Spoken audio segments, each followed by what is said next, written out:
You might be wondering to yourself, why is this a 40-minute video? Do you really think I'm going to watch this? Hear me out. I had an original plan, and it was a great plan, and you would have liked that.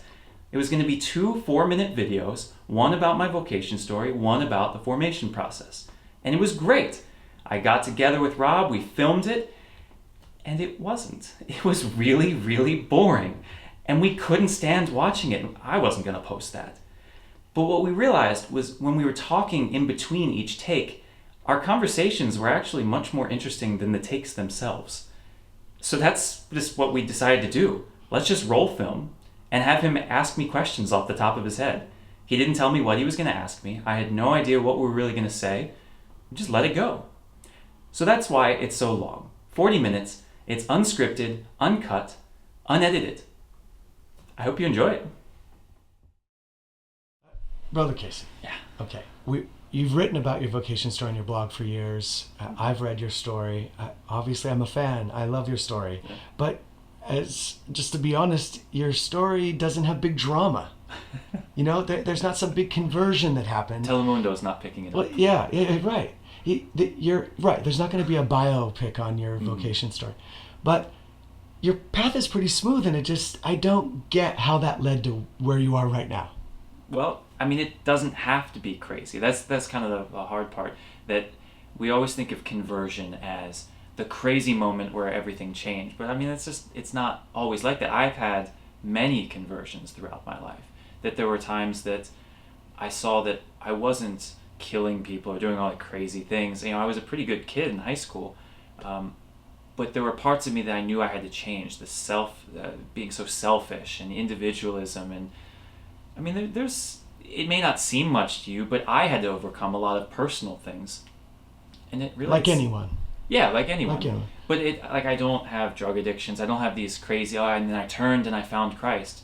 Every day for me is turning and finding Christ, and I still struggle tremendously today.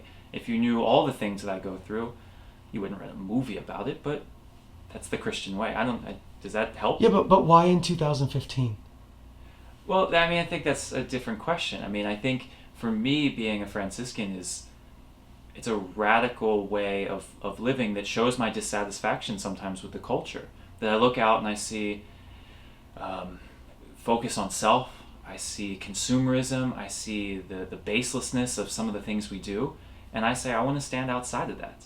I mean, I look ridiculous, don't I? I mean, I've been out with you, and, yeah. and you get the looks of people loving it and people thinking that it looks foolish. Yeah, and I don't wear it to look ridiculous, but I don't know, what I'm doing is much more ridiculous than what I'm wearing.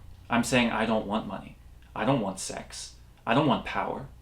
This is just the conversation. That's the kind of the trick of getting people to talk to me. But if they actually knew what it is I'm standing against and what it is I'm standing for community, standing for service and love and God. I mean, in today's world, standing for God, this is normal. I mean, you see people dressed ridiculously every day. It's the life that's radical, and that's what calls me to.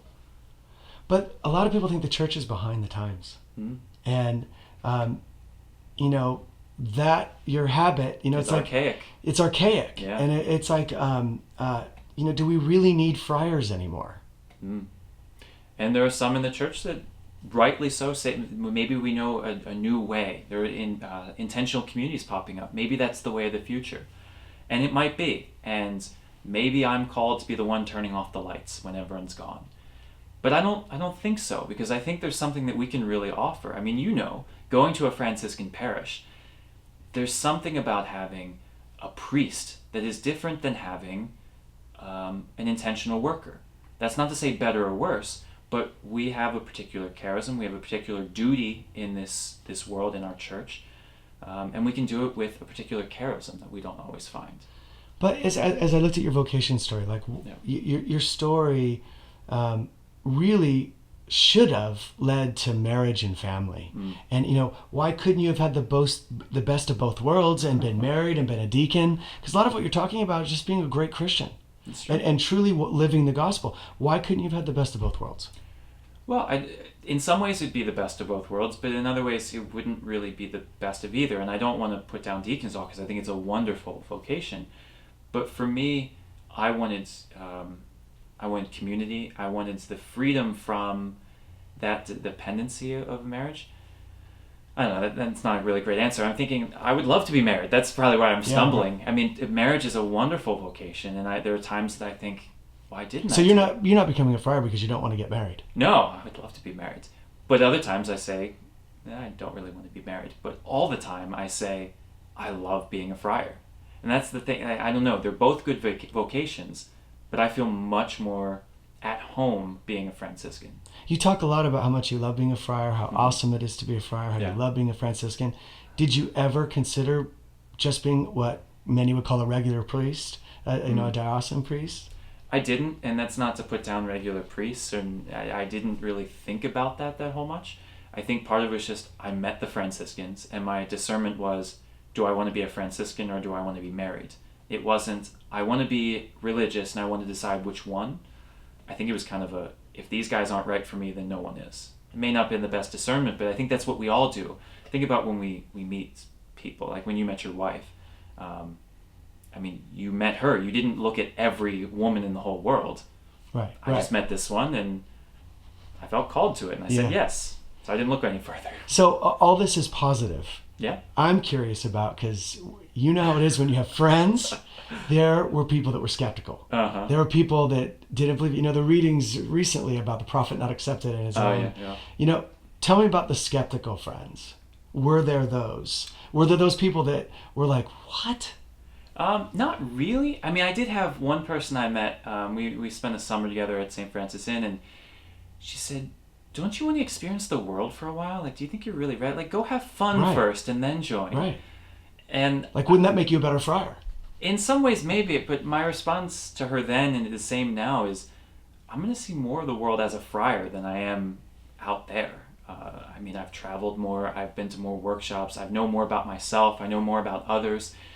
There's some who say, go run around for a little bit, sin a whole lot so you understand what it means. I don't know. I sin enough as it is. I don't think I need to go out seeking it. I knew where I felt called.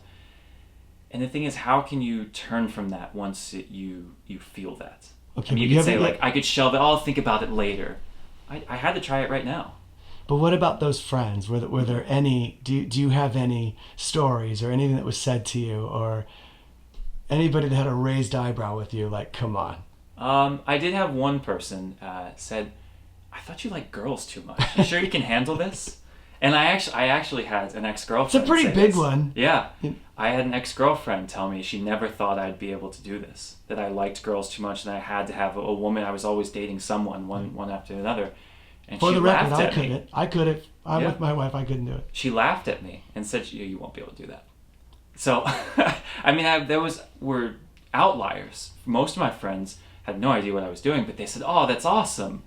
Most of them just thought it looked kind of cool. But I think they saw the selflessness, they saw the radicalness, that's different. So that's kind of cool. Yeah, what do you think it was more, the novelty, the different, or that they understood why, they saw that this makes sense? Well, I think it's... because we know him, it makes sense. Yeah. It's probably a mix of both, because I had kind of two sets of friends. I had friends I went to parties with, I lived with, spent most of my time with, and then I had my religious friends that I did Catholic campus ministry and did all the prayers and things like that. The second group was obviously like, yeah, you've been a leader for a while, we see this. The first group, I don't know, honestly. It'd be wonderful if they could be frank with me, because they were all just, oh, that's cool, great.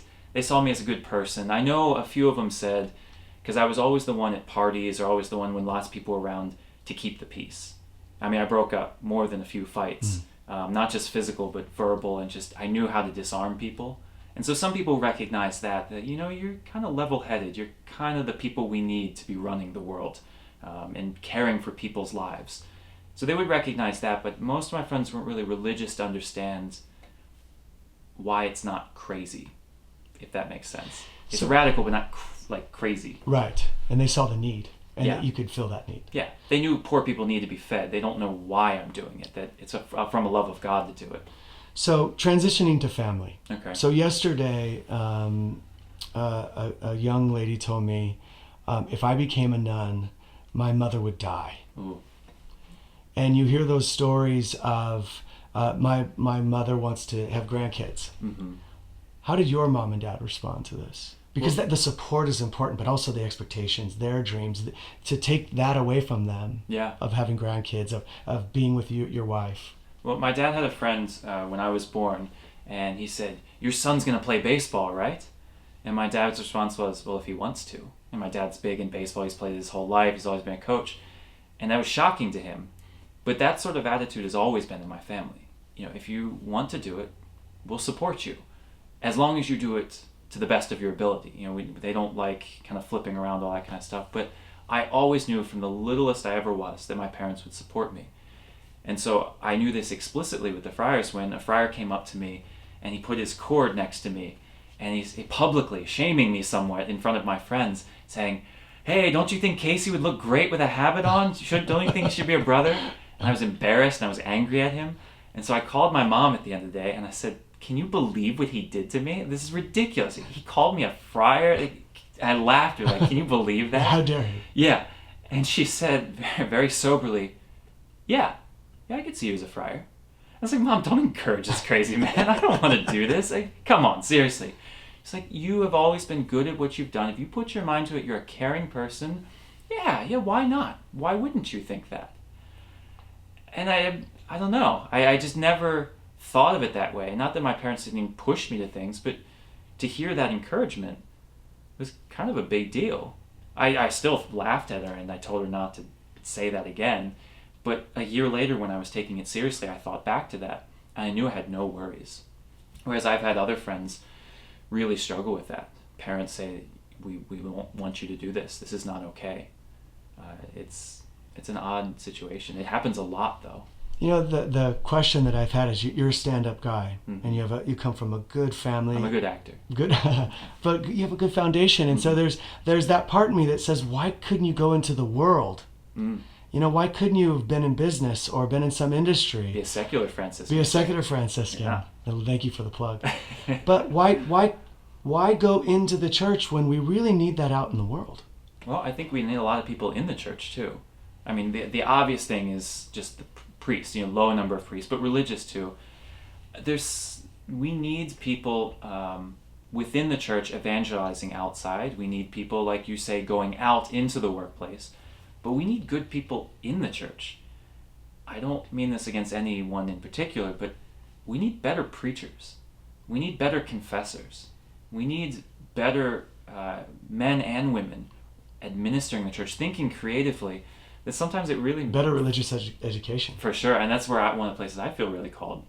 But I think there's a creativity that could be brought here the other way around. You say go from religion to the business world. I say bring the business world to the church in some ways. Not commodifying it, but there are practices that work just really well. Improving it. Yeah, I mean, why do we treat it as if, it doesn't matter?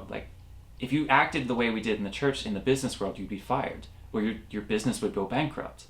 I think there could be innovation. I don't mean changing the liturgy or anything like that, but the way we present ourselves, the way we preach, the activities we do, that could really reinvigorate the world. But do you have the credibility as a priest anymore?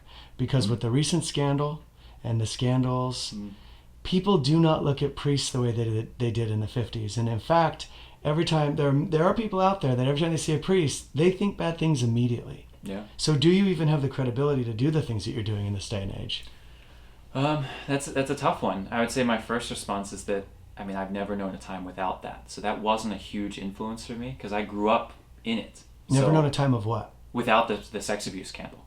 And I think the whole church has never known a time without bad priests, without bad examples of religious. So that's part of it. So I grew up, if I liked the church, I accepted it for its faults. So that we would say that as one part. Because it's run by, because there's people. Yeah, people and it's humans. Part of it is being Franciscan for me seems different than a clerical, with the the blacks and the collars, and not anything against that vocation. But Pope Francis said recently that in some countries, those priests, for right or wrong, are always called, was it the crows? Crows, whereas the Franciscans were always respected. And sometimes unjustly so. We don't always need to be respected. Sometimes we've done bad things. But there's a familiarity, there's a comfort, there's a welcomeness that I found with the Franciscans that I've seen very little, if not none, bad experiences where people yelling at the Franciscans or seeing them negatively. I think we have a privileged situation that we are down to earth. That, I mean, we kind of do look like a cookie jar. You're like, oh, I can go up and talk to that guy because he's obviously crazy. Whereas there's still kind of that, I'm afraid of that guy in the blacks. Right. You know, and I think that's a part of it, yeah. You talk in your vocation story in the blog about that moment where you said out loud, I want to be a friar. Yeah. Can you dig deeper into that? Because it couldn't have been just I said it out loud, therefore it's real. And part of it was that. I don't know, it's a moment, it's very influential when just sitting there. I think it's accepting who I really am. I think that was seeing myself the way God sees me. That's a profound experience, and I've had it just a few times in my life where we have kind of masks we put on, we have personas that we live, and I wanted to live kind of a double life of sorts. I want to be a religious, I want to be a fun college kid, I want to do everything. I want to sin, but also be a good saint. And so that was part of me looking at myself deeply, like I said, with the eyes of God, and saying, this is who I really am. And though I kind of want that other life, I can't. That was the kind of profound moment of saying, this is just who I am. I need to admit it to myself. I want to be a friar. And when I said it out loud, it affirmed what I already felt inside. So you and I have talked about how there's movies and how the movie always makes it look better than it actually is often. I want to transition now to talk about when you entered the order. And has it been a bit of a bait and switch that what you thought it would be and what it actually is? Well, sadly, some guys enter that way. Postulancy is the biggest year people live. That's the first year. And what does postulancy mean? It's a questioning. You're asking. Okay. So it's the first year.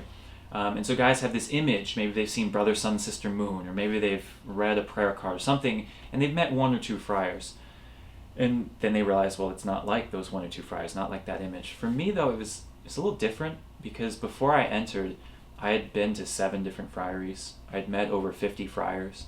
I was very close to at least 2 or 3 of them that I could speak frankly with. And what's the saying, if you've met... Yeah, if you've met one friar, you've met one friar. No offense, but if you've met one Jesuit, you've met the Jesuits. So that's what we say as friars. They may say the same thing about us. No, James Martin says that joke, so it must be true. But for... what was it? all the friars. I met them all, and so I wasn't quite as starry-eyed. Like, I didn't look and say, oh, the friars, so cool, like with such reverence. I knew them. Like, I knew some of their faults. I knew things that I was entering into, that there were some ideals that were great about the friars. But I also knew some of the things that I didn't like. And it may not have been the best thing. I wasn't coming in to reform the friars or anything like that. But I knew things right away that I would struggle with. So that's a good part. So you've been in the process for 4 years. 4 years. Yeah. Have you ever had one of those moments where you go, it's a tough day, it's been a bad week, and you just go, I'm done. I don't want to do this anymore, and I would love to just take a break. First question, yes. Second question, no. The way I knew that I was destined for this life was that I woke up after the first day and I felt comfortable. And I woke up after the first month and felt comfortable. And I woke up after the first year and continued to feel excited. I even wrote that in my journal. They gave journals at the beginning. And I can't believe I'm still so excited to wake up. And we're doing mundane things. Yeah, like when's the honeymoon period over, right? We were going to workshops, and I hate workshops. And we're like, introspection, who is the true you? And I know this all stuff already. And yet, I was just so excited to be with the brothers and the life. There are guys I don't get along with. There are guys just being in their presence annoys me. There are things about the OFMs, about our province, that annoys the heck out of me. Even ashamed of it. Don't even ask me certain questions because I won't say them on camera. Right. There's some things that everyone would say are not ideal. Sure. But can't you say that about marriage? Can't you say that about your life and your business? That's life. What we do with it is what matters. I could be like someone very much from my generation that just jumps from one thing to the next because I'm looking for the perfect thing. Yeah, but isn't that human nature, though, that you'll do something for a while and, I have the ability to change a career or to do something entirely So do different. I. Or, well, how so? Well, a friar is not a career, it's a life. So you are just as free to change your career, but you're not free to change your wife. It's the same thing for me. Yeah. I mean, I could be a parish priest for a while. I could go on and do ministry of the word. I could work in a soup kitchen. I could be a teacher. I could be a professor, a doctor. I mean, friars jump around all the time. If I become ordained, it's going to be most likely ordained ministry. But I mean, it's the same thing. I mean, I'm not going to run a strip club or something like that. But we're really free to do. I say this, but I think we're free to do anything that upholds the gospel, as long as we can sustain ourselves and we can do it with the brothers. So I don't feel trapped in any way, if that's what you're saying. Yeah, because I think a lot of people would think that what you're doing is a dead end. People You feel don't have trapped freedom. being married, and that's what I'm saying. It's more, I think, honestly, people aren't joining the friars, aren't joining religious, not because of the sex abuse crisis, not because of arguments they have with the church. And it's not because of celibacy, trust me, it's not that, because Protestant churches are struggling with it too, and you can get married. It really is commitment. It's just these questions you're asking. Like, what? I had someone ask me one time, well, what happens if you get in and you realize that you want to leave afterwards? What if you meet a girl, they said, and she sweeps you off your feet? I don't know if I've ever been more offended in my life, because... Why? Why offended? Because I wouldn't say this to everyone, but some people don't respect it as a true commitment. They see it as a plan B, or what you do because you can't do other things. Right. But this is my plan A. I dated. I had wonderful girlfriends. I could have gotten married. And this is what I really Go want back to to do. that. So for the time I've known you, you always talk so well of your girlfriends. Mm-hmm. And it's not like Some you... of them. Well, we'll just say for all. It'll be nice. But you're real positive about it. It's not like I was cheated on, or like you had some big crisis of... And I don't... To say no to that forever. Yeah. When it's such a wonderful, powerful thing. I mean, aren't you worried about not having kids? No, but most people 26 years old aren't either. So that's maybe in 10 years I might feel that feeling. But no, I think... your legacy? No. Carry on the family name? Again, I think 26-year-olds don't think that. In terms of marriage, though, I think the big question was, would I feel lonely? And I said that before. I realized I wouldn't, because I had the brothers, I had community, I had church that... in some ways, and not, I don't mean to be too spiritual, but a lot of people are my children.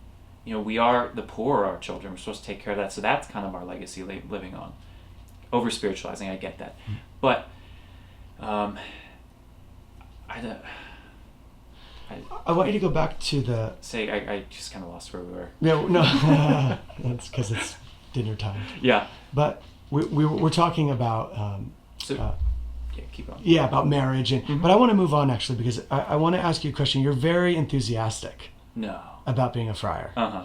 And some might wonder, is he idealistic? Right. I hand these out. I mean, it's like you're so proud of, not proud as in pride, but you're so proud of being a friar and a Franciscan, and it's great. It's infectious. Mm-hmm. But how are you going to be able to sustain this? I think about how, like, real briefly, tell me, how many more years do you have before you're solemnly? Who knows? But like, how does it work? It's about 6 years, and then another 1.5 years for ordination. But give me the quick steps. So first year is postulancy, we're talking about asking. Mm-hmm. Second year is novitiate, so you become a part of the order, you receive the habit. Up until solemn profession, which is 6 years, you're in school, professional degree, whatever that may be. You do 4 years of simple profession, so you take the vows, but you're not permanent. And then you become permanent, take final vows, and then it's whatever more school you need, and you go out and you're a real friar now. But we're friars now. But how many years is that until you're an ordained priest and you take final vows? It's solemn around vows? 8. It's 8 years. Around, yeah. So how are you going to sustain this? Well, this enthusiasm. Well, it's funny because I think my mom asked me this once, like, oh my gosh, that sounds so long. It's such a long commitment. So you realize this is for the rest of my life, right? So it's not just the formation that sustains the rest of my life. I think I don't care about that question.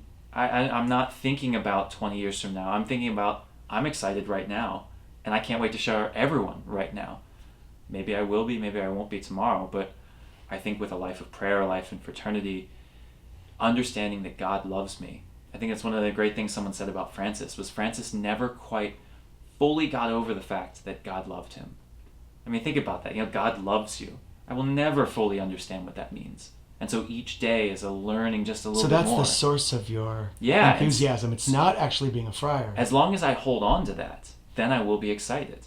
If I lose that, then yeah, I can become grumpy and whatever. What are you going to do to make sure no one robs that of you? I mean, I'm going to continue to pray. I'm going to continue to know Francis, to know the life of Jesus, the way Francis followed him. I'm going to know who I am. We're going to get called many different ways, and just, I don't know, knowing what I can and cannot do, that I'm not the savior of this world. I've got some skills, but I've got some faults. I'm trying to stay balanced in that. There was a friar once I asked, and he was celebrating, a milestone in being a friar, and I said, this is a big time, and, when you think back to when you first became a friar, like, what would you say, has it been great, and he didn't really have, the answer was, wasn't quite what I thought. It's been hard and it's been wonderful, but it's the life that I lead and will forever lead. But I felt sad. It wasn't what I wanted to hear. Yeah. And I think I have that worry for you because you're so excited, so committed to it. Yeah. Well, I think part of it, I have a pretty, I don't know, you say I don't. I have a pretty good grasp on myself and on life. I'm not easily surprised. I'm pretty attentive and observant. Like I said, I wasn't surprised when I entered the friars because I kind of got to know it. I know the brothers. There were things I didn't necessarily like, but I took them in stride. I would hope that all of a sudden I'm not just going to have some crisis of faith saying, what if God doesn't exist? I mean, do you think I haven't thought those questions before? I mean, do you think I haven't thought, ooh, I would really like to have a wife now? I mean, not that I've gone through everything. Don't say I know everything, right. But these questions are things I constantly ask. But I get it. We're thinking that you haven't thought these things, and that we need to help you think of these things. I'm a young child, remember. Right. Yes. Yeah, and you already have. But I do. What do you think with that, which I appreciate, but what do you think you really have to offer the church? The enthusiasm, the love for it, creativity. I mean, I hope someone's actually watching this video. I don't know. Yeah. But those sort of things, like writing the blog, doing the videos, just being a presence to the world. I know it's not particularly popular, but one of the things I like to do is just walk around in my habit. And so going in public, going to the streets as Francis did, he said, go to where the people are. When have you done that? How does that work? Throughout school. I mean, every once in a while I'll take the metro downtown and I'll just walk around the mall, walk in sometimes. In D.C. you mean? Yeah, D.C., sorry. And I'll talk to people, sometimes get strange looks, sometimes just get ignored. But I don't think it's one of those things where I have to see results right away, because sometimes I do. Sometimes I have conversations and they end with hugs, just really wonderful things. Sometimes it's just they're going to meet a friar 10 years down the road, and when they're in a difficult time, having seen me, that might make it easier for them to talk to that person. Saying, oh, this isn't the first one I've seen, I guess this is around still. Even just that is a success for me. So you want to bring the church to the people. Yeah, and I think symbol is so important. And so to see strong symbols right in your daily life. But a lot of people think the church, all their symbols, all their things are just outdated. Yeah. Why is that important? And that's why we got to change them. Because people may look and say... Why? Because they are good. It's a misconception. It's... maybe people attach a bad memory to a symbol that may not be... Maybe it is appropriate. Give an example. Maybe they were abused by someone who looked like me. I don't want to discount that. That's a terrible, terrible thing that happened. But this symbol is so much more than the humanity of our church. It's the divinity of our church too. It's the hope, the love, the charity. I think if we can start giving people positive images, and I hope that's what I am, of people dressed like this, of people who go to church, that you can overcome those things. I just remember that this is kind of off, but I'd be remiss if I didn't have some sort of quote of something else, and that's 30 Rock. There's a scene where Liz Lemon finds a man very attractive. If we can get the rights, let's cut away to the scene. Yeah, good luck. Where she finds this man attractive, and she follows him, and he walks into a church on a Tuesday, and she looks to the vendor, whoever it is, she's like, oh, church on a Tuesday. But I thought he was so normal. But that was her perception. And then she ended up dating the guy. In the show didn't go into her religious things like that, but even just that is a change of a symbol, of saying, oh, maybe normal people do this, or maybe they don't. But there was kind of because she created the relationship, her perception of church may have changed. So you that's one thing you're definitely going to bring to the church, is bringing the church to the world. What else? You've talked in the blog quite a bit about the different things that you're open to for ministry, but right now, and where you at in 4 years and where you will be when you're ordained, what do you see you doing, and what are you going to bring that's different, do you think? Well, frankly, I'm not even focused on bringing the church to the world. That's a second or third step. I'm focused on bringing the church to the church. That's the bigger step. I mean, really re-evangelizing our own Catholics. It's been told by a lot of our professors that we tried to catechize people before they were evangelized. So we gave them things to memorize before they even had a love for Christ. That's where I want to be. Because really, as my vocation, I'm not meant to go out into the world and go to the streets all the time. I'm meant to be the shepherd of the people who are already in the church. And so if I can evangelize them so that they can go out into the streets and I can show them how to, that's really the mission. So preaching, teaching, being a warm presence in the confessional, these are the things that I really want to do. It's a lot of your talk is positive. And I'm mostly, a positive sort of guy. Yeah, it's very positive. That's a good thing. Mm-hmm. But there's got to be something about this life that you didn't see and that you really don't enjoy. About this life? Yeah. Well, definitely the human aspects of it. It's no secret that for 800 years the Franciscans have been fighting over poverty. We've never truly defined what that means. And so we have in this province of men that all consider themselves brothers, so within the order, or even smaller community, we have houses that are almost entirely subsidized because they can't make their own money, because they live with the poor and they don't have full air conditioning, they just have window units. And then we've got really, really nice places that I say I don't feel comfortable living there. That's all part of it. Though that's discomforting, because maybe I will have to live there. Maybe I'll have to live an upper middle class life that some of our places have. I think what I found in my discernment was I could say, oh, that's not the true Franciscan life. That there's something wrong with that, and I could leave, and I could go live poverty, and I could go live the gospel virtues better on my own. But I didn't want to live on my own, because there's something about living in fraternity that I would prefer being together than to be right all the time. And so that's a weird thing to think about. It's not just I can't be alone. It's sometimes in the chaos, in the muck, in the fighting, we truly know who we are. Because I can do anything I want when I'm alone. I eat when I want, I pray when I want, I can get whatever job when I want.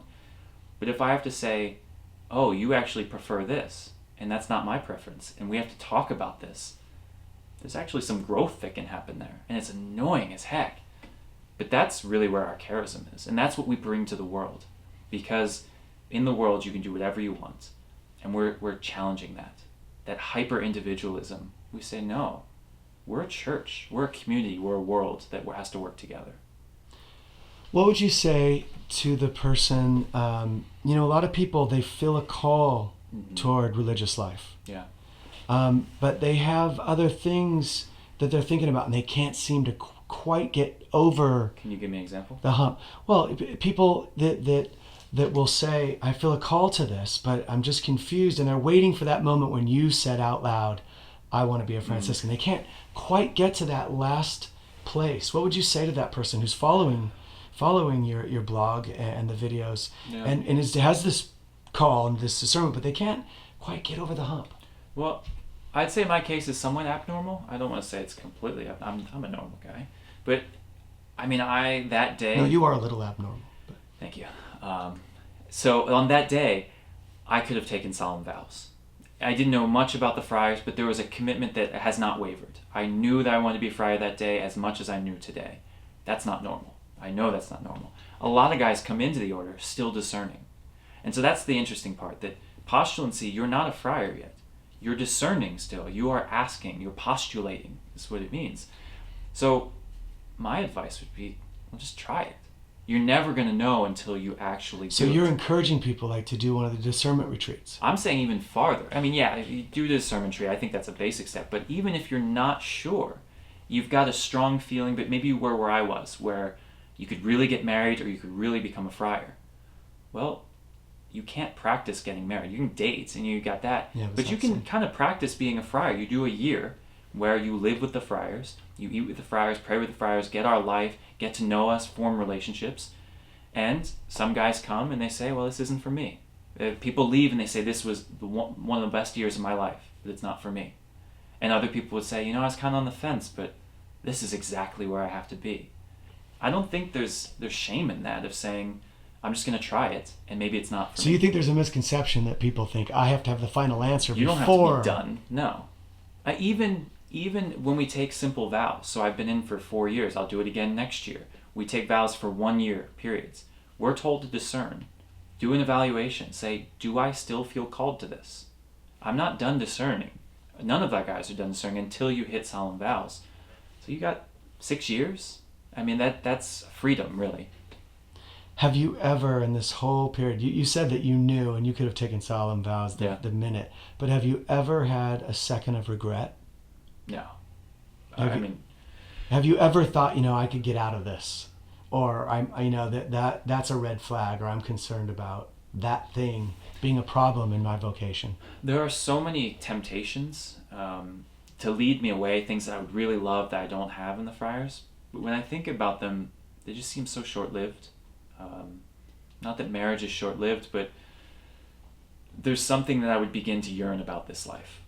And that's the one thing I always came up with, was that if I got married, that I couldn't become a friar. That's tremendous. When you think about that, like, you always think of it the other way. If I become a friar, I can't get married. Right. But I love being a friar. And if I leave to do something that I might like, I would have to give this up. And so you have to say, is that in its entirety better than this in its entirety? There's some bad things about this life, but I'd say in its entirety, it's the best thing for me. I want to go to to people that are your age that are discerning, and in the top 10 video, we made a joke about your age, that you're 26, and how people always think, and I'm around you, and I hear people always saying you're a kid. Yeah. What would you say to your generation, those that are in their 20s? Who wouldn't even consider this life, like you even said, you laughed. You thought it, up until I was 20. What would you say to them when the world has so much to offer now? Looking like you, like we've talked about, it seems like a silly option. Yeah. And a lot of other Christian communities say you don't need all this stuff, all these symbols. You don't need orders. We can just go serve Christ in the world. What would you say about this option? Well, and you can. I don't want to diminish those. Those are all options. I think with us, you have 800 years of tradition. You have a brotherhood. I mean, it would just be one example. When I was in novitiate, one of the friars died from a province that wasn't our own. So I'd never met him. I didn't know most of their guys. But we went to his funeral, and they sang Salve Regina around the casket. And the brothers were there, and not all of them knew each other. And there was a sense of love and brotherhood that was almost tangible. It wasn't put on, it wasn't ritualistic. There was just, I want to say family, but not in the same sense. They were just so powerful, giving our lives to each other, that, you don't have as much freedom, freedom to do whatever you want in the world, but you have so much stronger foundation, and such a great core, and a network, and a brotherhood, that frankly you don't find a lot of places. I think that's why so many people join the armed forces. We have the Marines right here, as you know. I mean, Marines.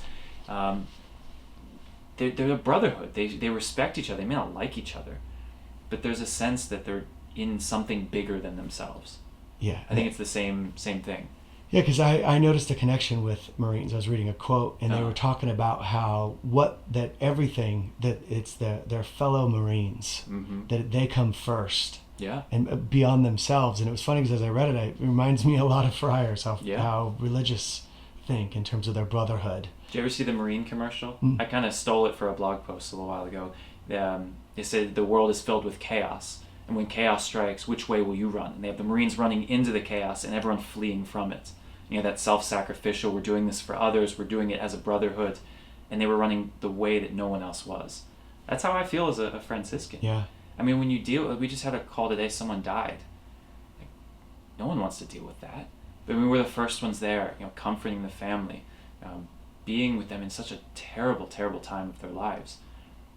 No one wants that. But, I mean, I kind of do, because no one else wants it, if that makes sense. Go where the people don't want to be. If you made it through all 40 minutes, congratulations, your t-shirt is in the mail. If you'd like other videos, though, that are much, much shorter, you can check out this one. For instance, about the top 10 questions I get asked as a friar. Also, be sure to check out my blog, which has 4 years of reflections on topics just like this. And of course, you can subscribe to the videos by clicking here.